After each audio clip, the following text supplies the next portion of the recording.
आप सभी का। मैं आपके साथ प्रियंका राय। बुलेटिन के आगाज करेंगे बड़ी खबर से। मंत्री प्रताप सिंह खाचरियावास का बड़ा बयान सामने आया है। कैबिनेट मंत्री ने कहा है बीजेपी षड्यंत्र पूर्वक पूरे राजस्थान में हिंसा कराना चाहती थी। बीजेपी सिर्फ करौली में ही कामयाब हो पाई। खाचरियावास की ओर से ये बड़ा बयान सामने आया है। उन्होंने कहा है अमन चैन और भाईचारा बनाए रखना हमारी जिम्मेदारी है। हिंसा फैलाने वालों से सख्ती से निपटेंगे। खाचरियावास ने कहा है कुछ जिलों में हिंसा कराने की साजिश के तहत पत्थरबाजी की गई है। भगवान श्री राम के नाम पर हिंसा भड़काना महापाप है। इस पाप का परिणाम भुगतना पड़ेगा। तो बड़ा बयान सामने आया है। खाचरियावास ने कहा है कि बीजेपी को इस पाप का परिणाम भुगतना पड़ेगा।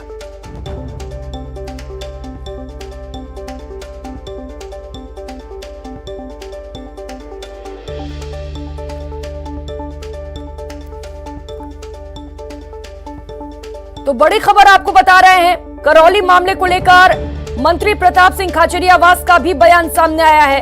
अब तक बीजेपी कांग्रेस पर आरोप लगा रही थी। इस बीच बड़ी खबर आपको बता दें, कैबिनेट मंत्री प्रताप सिंह खाचरियावास का बड़ा बयान सामने आया है और उन्होंने कहा है बीजेपी षड्यंत्र पूर्वक पूरे राजस्थान में हिंसा कराना चाहती थी।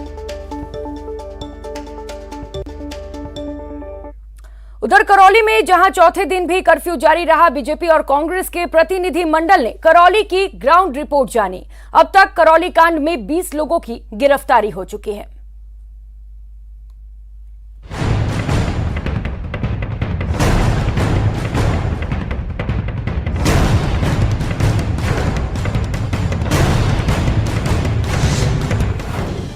करौली का कसूरवार कौन? करौली कांड के खुलेंगे राज।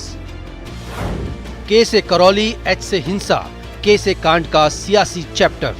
सबसे पहले अपडेट जान लीजिए। करौली में चौथे दिन भी कर्फ्यू जारी है। 7 अप्रैल तक कर्फ्यू को बढ़ा दिया गया है। अब तक 20 लोगों की गिरफ्तारी हो चुकी है। 7 आरोपियों को मंगलवार को कोर्ट में पेश किया गया। सभी को एक दिन की पुलिस रिमांड पर भेजा। 13 आरोपी पहले से ही 2 दिन की पुलिस रिमांड पर हैं। करौली में भड़की हिंसा के चलते इलाके में तनावपूर्ण स्थिति बनी हुई है।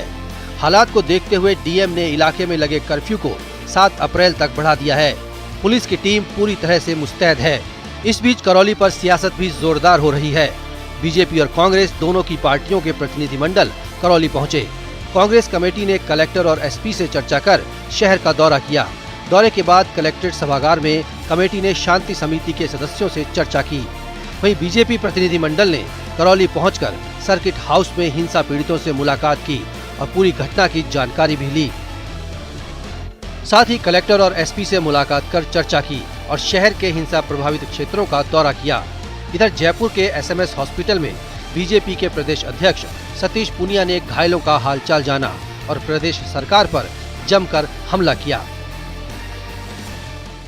करौली की घटना में या तो इंटेलिजेंस की फेल्योर है या फिर सरकार के संज्ञान में था और उसके बाद भी घटना हुई। लेकिन शायद ये उनकी सियासत है और शायद उनकी नज़र में बाकी लोगों के बजाय पीएफआई उनकी ज़्यादा चहेती है।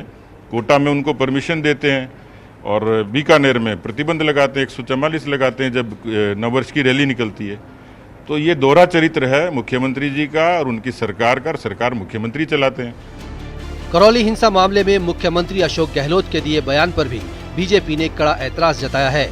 उपनेता प्रतिपक्ष राजेंद्र राठौड़ ने कहा कि मुख्यमंत्री का बयान दुर्भाग्यपूर्ण है कि नड्डा जी आते हैं, केंद्रीय गृह मंत्री अमित शाह आते हैं और आग लगा के चले जाते हैं। और उन्होंने अपने बयान में ये भी कहा कि अब भारतीय जनता पार्टी चुनावी मोड में आ गई, इसलिए दंगा होना, तनाव होना ये सामान्य बात है। एक तरह से उन्होंने पूरे राजस्थान में चेतावनी दे दी कि आने वाले समय में उनके शासन के शेष काल के अंदर दंगे भी होंगे और तनाव भी होगा।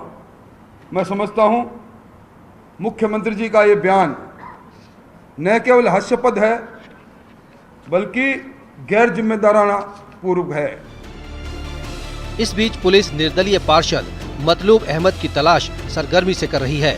उम्मीद है कि मतलूब अहमद के शिकंजे में आने के बाद ही करौली फाइल्स का सारा सच सामने आएगा। करौली से न्यूज़ 18 राजस्थान के लिए धर्मेंद्र की रिपोर्ट। और रुक कर लेते हैं एक और बड़ी खबर का। जैसलमेर से इस वक्त की बड़ी खबर सामने आ रही है। जैसलमेर बस हादसे में मुआवजे का ऐलान किया गया है। मृतकों के परिजनों को 20-20 लाख का मुआवजा दिया जाएगा। बस करंट की चपेट में आने से 3 लोगों की मौत हो गई थी। मुआवजे की मांग पर परिजन अड़े हुए थे। विधायक रूपाराम धनदेव ने परिजनों से समझाइश की है। जैसलमेर बस हादसे को लेकर ये बड़ा अपडेट आपको बता दे। लगातार परिजन धरना दे रहे थे और मुआवजे के मांग की जा रही थी और इस बीच ये बड़ी खबर निकलकर सामने आ रही है। मृतकों के परिजनों को 20-20 लाख रुपए का मुआवजा दिया जाएगा। तो जानकारी दे दे, बस करंट की चपेट में आने से 3 लोगों की मौत हो गई थी। मौत के बाद से ही परिजन लगातार हंगामा कर रहे थे, तमाम मांग रखी गई थी और इस बीच ये बड़ी खबर आपको बता दे, परिजनों को 20-20 लाख के जो मुआवजे की मांग की जा रही थी उसको पूरा कर लिया गया है और ये बड़ा ऐलान कर दिया गया है।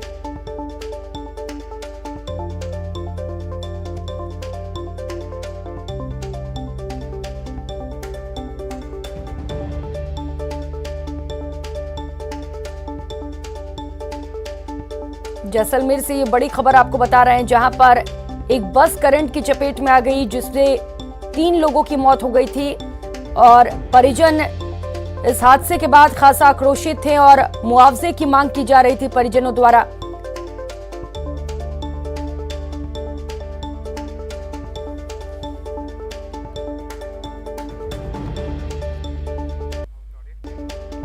और रुक कर लेते हैं एक और बड़ी खबर का। कोटा से खबर है, देवा गुर्जर हत्याकांड मामले में सहमति बन गई है। परिजनों और प्रशासन में 5 बिंदुओं पर सहमति बनी है।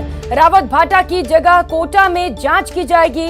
रावत भाटा सीआई को हटाने, 5 लाख की सहायता दिलवाने और नौकरी के लिए सरकार को प्रस्ताव भेजने और सभी आरोपियों को जल्द गिरफ्तार करने पर सहमति बन गई है। एसपी और पूर्व विधायक प्रहलाद गुंजल भी बोरावास गांव पहुंचे थे। तो कोटा से ये बड़ी खबर इस वक्त आपको बता रहे हैं। देवा गुर्जर हत्याकांड मामले को लेकर बड़ा अपडेट, मांगों पर सहमति बन गई है। परिजनों और प्रशासन में 5 बिंदुओं पर सहमति बनी है।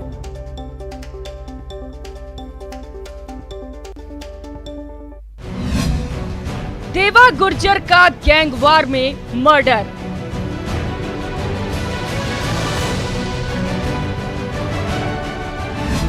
देवा गुर्जर के मर्डर पर महाभारत।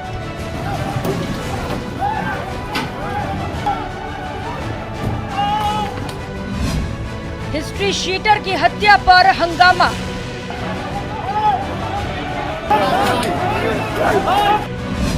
पुलिस पर पथराव, जाम और कोहराम।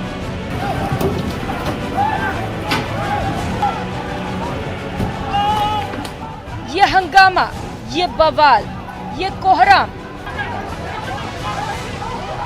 ये पुलिस पर पथराव और ये लाठीचार्ज तस्वीरें कोटा की हैं, जहां पर जैसे ही हिस्ट्री शीटर देवा गुर्जर के मर्डर की खबर फैली, उसके समर्थक बेकाबू हो गए। एमबीएस अस्पताल के बाहर उनका आक्रोश फूट पड़ा और पुलिस पर पथराव शुरू कर दिया। यहां तक कि रोड जाम कर एक बस को भी फूंक दिया। हालात बिगड़ता देख पुलिस को लाठी चार्ज करना पड़ा। जानकारी मिली है उसके मुताबिक एक कोई रोडवेज की बस में आग लगाने की जानकारी है और रोड जाम किया था। सूचना मिलते ही तत्काल पुलिस मौके पे पहुंची और अभी स्थिति नियंत्रण में।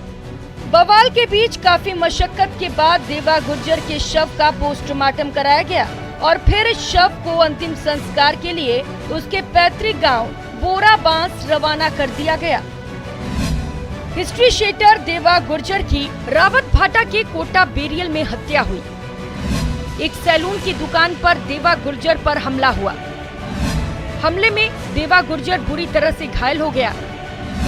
देवा को इलाज के लिए कोटा के निजी अस्पताल लाया गया, लेकिन अस्पताल में डॉक्टरों ने देवा को मृत घोषित कर दिया। जिन जिन लोगों पे संदेह है जो रावतबाटा पुलिस ने कोटा शहर से और कोटा ग्रामीण से जिनके नाम संदिग्धों के तौर पे दिए गए थे, उनकी पकड़ दकड़ करके उनको सुपुर्द किए गए। गैंगवार में जिस देवा गुर्जर की हत्या हुई, वो देवा को डॉन वाला लाइफस्टाइल बेहद पसंद था। डॉन के नाम से फैन पेज भी बना रखा था। देवा गुर्जर सोशल मीडिया पर काफी एक्टिव था। देवा खुद का एक यूट्यूब चैनल भी चला रहा था। देवा रेगुलर वीडियो और रील्स बनाता था। देवा गुर्जर के लाखों समर्थक बन चुके थे। देवा पर कोटा के आरके पुरम थाने में कई केस दर्ज है। चित्तौड़गढ़ के कई थानों में भी देवा पर कई मामले दर्ज हैं। पुलिस की फाइलों में जो अपराधी था, वो देवा गुर्जर अपने समाज में सपोर्ट के लिए जाना जाता था।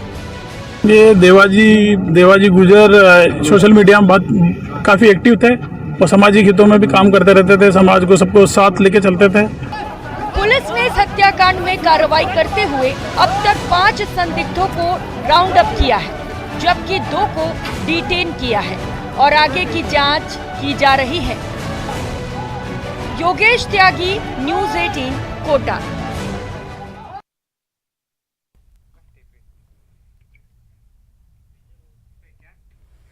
और अब बात बेईमानों के खिलाफ शहर शहर एसीबी के एक्शन की। एसीबी ने आज 3 शहरों पर छापे मारे और घुसखोरों को ट्रैप किया। स्क्रीन पर आप 3 तस्वीरें देख सकते हैं। पहली तस्वीर टोंक की, जहां एसीबी ने बड़ी कार्रवाई करते हुए टोडा राय सिंह पंचायत समिति के जूनियर क्लर्क को गिरफ्तार किया। एसीबी ने आरोपी को 20,000 की रिश्वत लेते रंगे हाथों गिरफ्तार किया। दूसरी तस्वीर जोधपुर की, जहां एसीबी ने बिलाड़ा तहसील के ओलवी गांव में 1500 रुपए रिश्वत लेते एक पटवारी को रंगे हाथों गिरफ्तार किया। और वहीं तीसरी तस्वीर चित्तौड़गढ़ की है, जहां एसीबी ने गंगरार उपखंड मुख्यालय के समग्र शिक्षा विभाग के जूनियर इंजीनियर को ट्रैप किया। एसीबी ने 7,500 रुपए की घूस लेते जितेंद्र सनाढे को गिरफ्तार किया।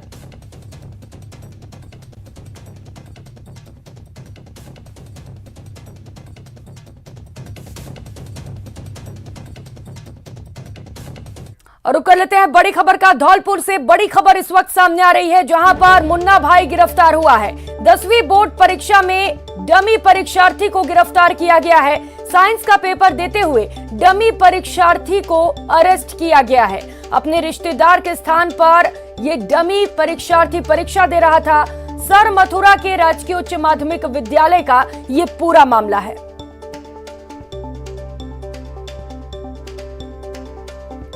धौलपुर से बड़ी खबर इस वक्त आपको बता रहे हैं। अहम जानकारी, एक और मुन्ना भाई गिरफ्तार किया गया है। 10वीं बोर्ड परीक्षा में यहां पर ये डमी परीक्षार्थी बनकर परीक्षा दे रहा था। और कर लेते हैं एक और बड़ी खबर का। भीलवाड़ा में तस्करों पर शिकंजा कसा गया है। 2 तस्कर गिरफ्तार हुए हैं। 123 किलो डोडा चूरा भी बरामद हुआ है। बेंगू से बाड़मेर की ओर ये डोडा चूरा लेकर जा रहे थे।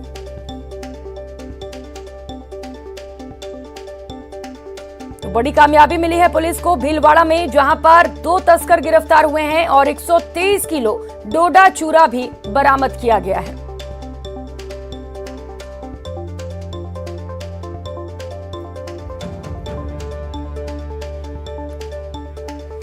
और कर लेते हैं एक और बड़ी खबर का। झुंझुनू से बड़ी खबर सामने आ रही है, जहां पर अवैध शराब के खिलाफ बड़ी कार्रवाई हुई है। 2 लोगों की गिरफ्तारी भी की गई है और इसके साथ ही 118 अवैध देसी के पौवे भी बरामद किए गए हैं। झुंझुनू से ये बड़ी खबर आपको बता दें, अवैध शराब के खिलाफ पुलिस ने बड़ी कार्रवाई को अंजाम दिया है और 2 लोगों की गिरफ्तारी भी हुई है। इसके साथ ही 118 अवैध देसी के पौवे बरामद किए गए हैं।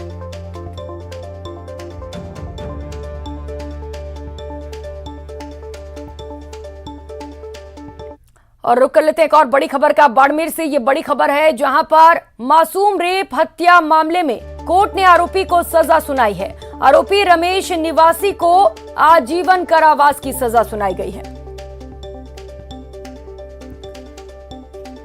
बाड़मेर से ये बड़ी खबर आपको बता रहे हैं, जहां पर मासूम के साथ रेप किया गया था, उसके बाद हत्या की गई थी।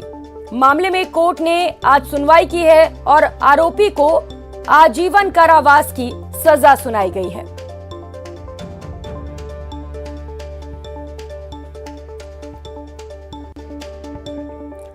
और कर लेते हैं अगली खबर का। बीजेपी के 2 नेताओं की गिरफ्तारी, लेकिन आरोप के बाद भी कांग्रेस विधायक के खुलेआम घूमने पर बीजेपी हमलावर हो गई है।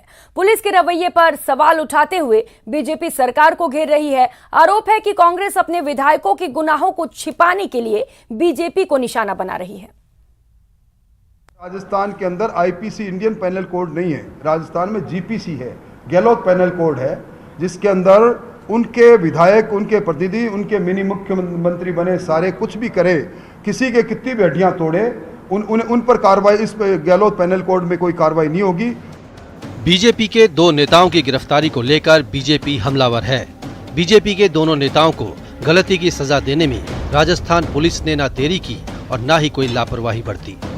जैसा गुनाह वैसी सजा, हाथों हाथ फैसला लिया। जितेंद्र गोठवाल को महिला डॉक्टर सुसाइड मामले में गिरफ्तार कर जेल भेज दिया गया, तो भवानी सिंह राजावत को गिरफ्तार करने में कोटा पुलिस ने जो जल्दी कार्रवाई की वो सबके सामने है। लेकिन बाड़ी के विधायक गिरिराज मलिंगा के मामले में पुलिस में वो जोश नहीं दिखता। प्रदेश भर के अभियंताओं ने धरने प्रदर्शन तक कर लिए, लेकिन नतीजा सिफर है।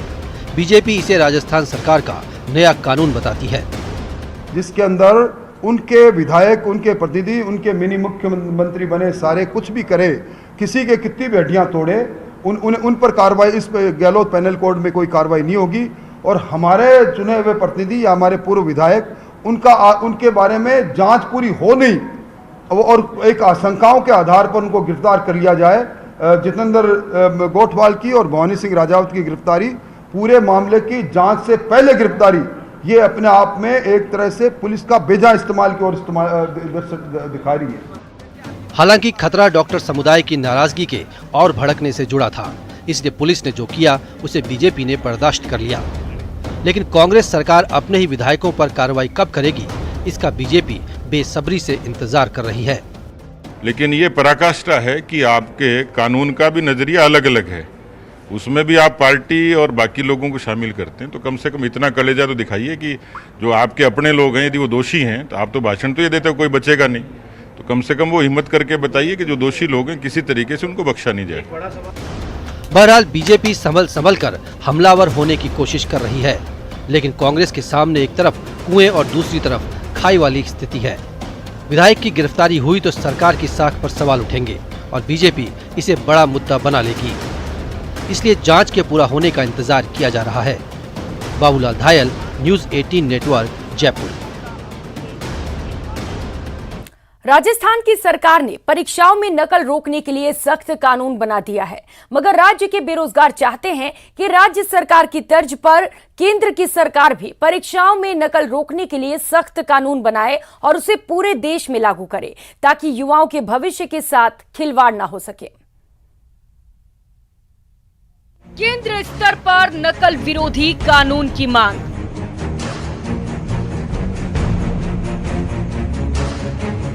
राजस्थान की तर्ज पर बने केंद्रीय कानून।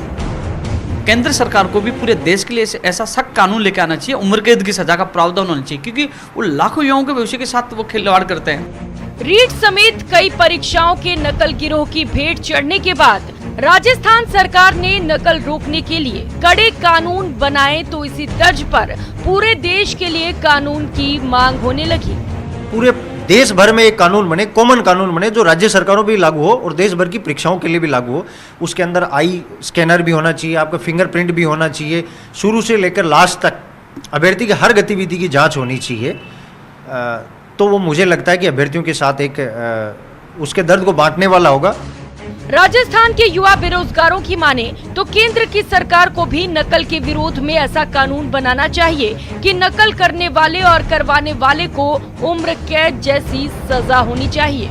केंद्र सरकार को भी युवा बेरोजगार को भविष्य बचाने के लिए ऐसा कदम उठाना चाहिए, सख्त कानून लाना चाहिए, जिससे युवा बेरोजगार निसंकोच होकर वो तैयारी कर सके, निसंकोच होकर वो एग्जाम दे सके। क्योंकि आप बेरोजगार तैयारी तो कर रहे हैं, लेकिन उनको डर लगता है कि मेरा पेपर लीक हो जाएगा, मेरी तैयारी का क्या फायदा है, और युवा बेरोजगार आपराधिक दुनिया में कदम रखें। राज्य सरकार इस कानून को काफी प्रभावी बता रही है। अभी जो कानून लाया गया है उसमें सजा जो है 10 साल की और जुर्माना नहीं देने पर सजा में और बढ़ोतरी, 10 करोड़ रुपए तक का जुर्माना लगाने की बात कही है। तो बहुत मैं समझता हूं कि इस प्रकार के प्रावधान करने से जो गैंग्स बन गई हैं परीक्षाओं में नकल कराने की, उन पर नकेल कसी जाएगी। बहरहाल राजस्थान में युवाओं की बढ़ती नाराजगी के बाद सरकार ने नकल के खिलाफ कानून का ऐलान किया। हालांकि जमीनी स्तर पर इस कानून की अभी परीक्षा होनी बाकी है, लेकिन बेरोजगार मानते हैं कि कुछ नहीं की जगह कुछ सख्ती तो हुई है और ऐसा ही कानून अगर देश स्तर पर बने तो युवा बेरोजगारों को इसका काफी फायदा होगा।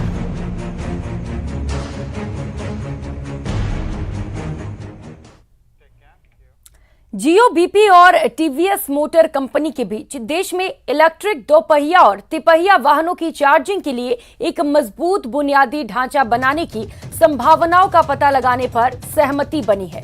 ये जियो बीपी के नेटवर्क पर आधारित होगा।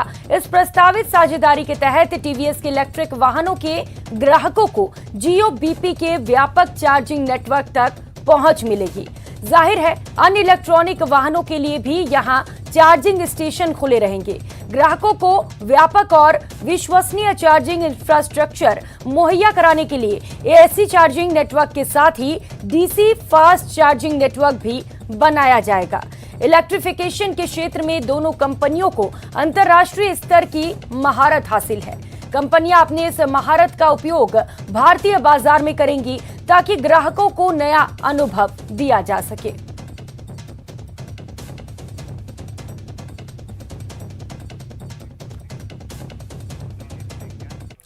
इस बुलेटिन में फिलहाल इतना ही। नमस्कार।